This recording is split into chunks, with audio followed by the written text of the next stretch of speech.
Ciao a tutti, io sono Ambra, sono una rievocatrice storica, faccio parte della Legio XIII Gemina, un'associazione di rievocazione storica di Rimini.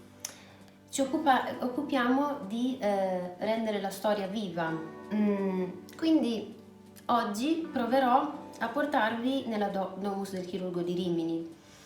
La Domus è stata scoperta nel 1989 per puro caso, durante dei lavori di manutenzione di Piazza Ferrari. Sradicando un albero si è scoperto che c'erano sulle radici di questo albero dei tasselli di mosaico. La sovrintendenza è subito intervenuta per cercare di capire cosa ci fosse al di sotto del pavimento di Piazza Ferrari ed è emersa la Domus del Chirurgo. Lo stato di conservazione dei reperti che sono stati trovati al suo interno è di una eccezionalità unica. A differenza di quello che è successo a Pompei, dove le persone appunto si sono potute rendere conto della catastrofe imminente e quindi hanno portato via gli effetti personali che riuscivano a raccogliere, nella Domus del Chirurgo la casa è stata quasi immediatamente sepolta da un incendio che ha preservato tutti i reperti in uno stato di conservazione pressoché ottimo. Ma oggi non vorrei soffermarmi a parlare sul corredo degli strumenti chirurgici, che forse è quello più famoso, ma vorrei farvi concentrare su due reperti che hanno una rilevanza molto importante per la loro particolarità.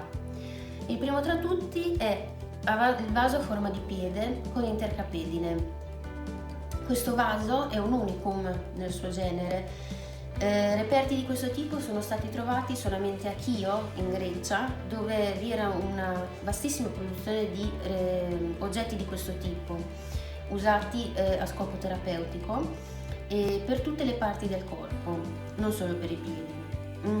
Veniva utilizzato inserendo all'interno di questa intercapedine dell'acqua bollente, si pensa con erbe, oli, che andavano poi a svolgere un effetto, un'azione calda sull'arto danneggiato, malato.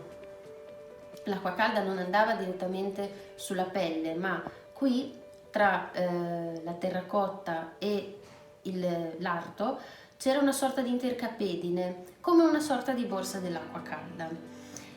Questo reperto testimonia inoltre e porta ulteriori conferme del fatto che Eutiches, il medico chirurgo della Domus, fosse di origine ellenica. Un sapere scientifico di questo tipo non era conosciuto a Rimini, a Roma, ma poteva essere portato solamente da una persona estera dal panorama romano.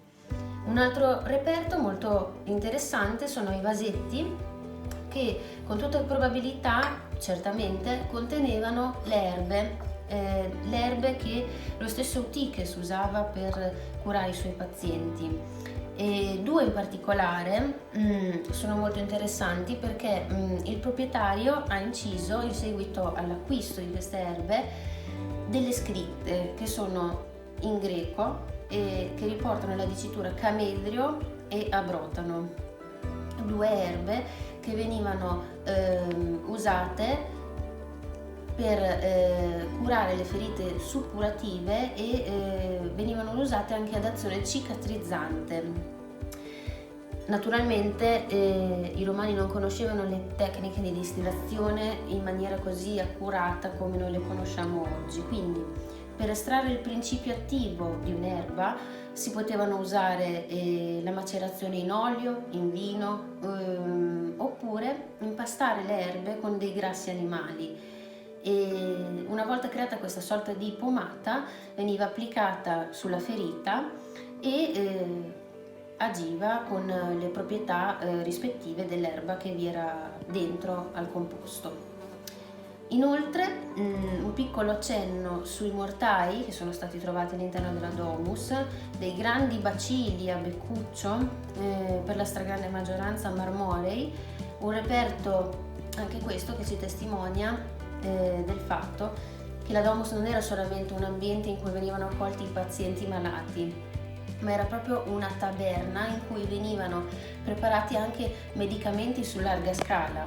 E si ipotizza inoltre che nella parte anteriore della Domus, non quella che dà verso il mare, ci fosse un giardino adibito proprio alla coltivazione delle erbe medicamentose.